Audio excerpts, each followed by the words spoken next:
Trojan War. In a distant Asia Minor, a city shone whose name was Troy.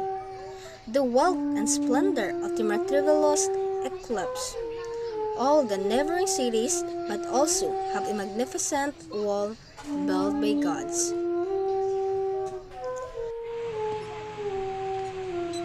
This kingdom developed rapidly, but the spinning goddess of fate know that his only similarity between Troy and Atlantis was their sad fate.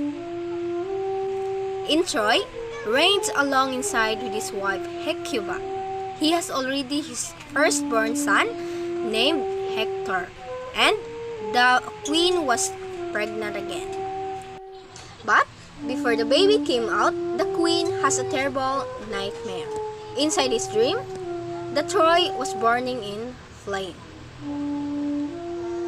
The king visited the oracle to try to understand the meaning of the dream. The answer given by the oracle was desperate. The birth of the second child was ruined Troy. And at the same day, the queen gave birth to his second son.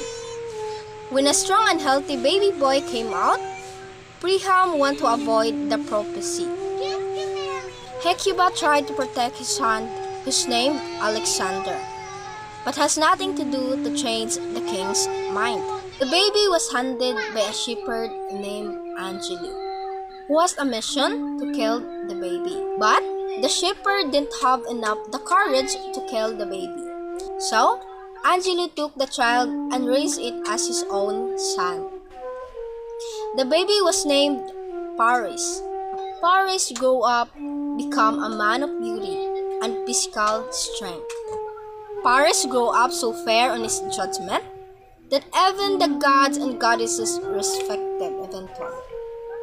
Paris went to a cave and suddenly saw the three goddesses. And on the same day, Heracles married, and the goddess was invited. But one of the goddesses was not invited, Eros, the goddess of discord. She was furious and decided to take revenge. She dropped a golden apple in front of the goddesses.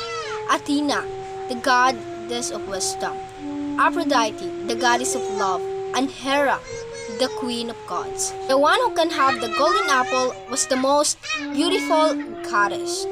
The goddesses fought, because every one of them claimed as the most beautiful.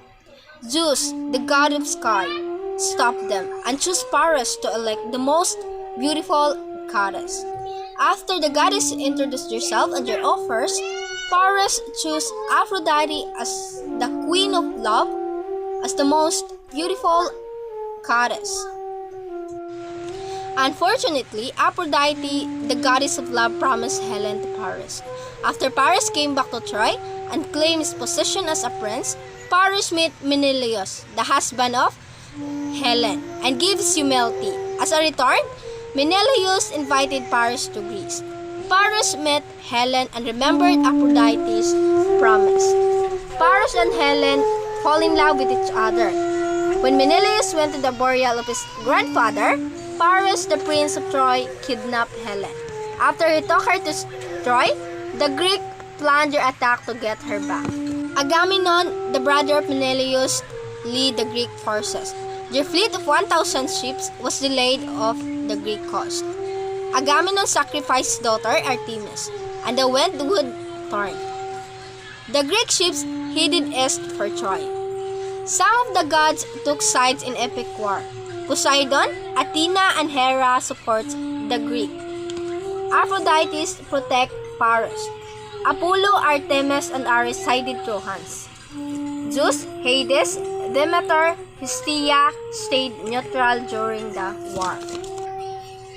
With Athena's help, the Greek built a large horse out of wood from their ships.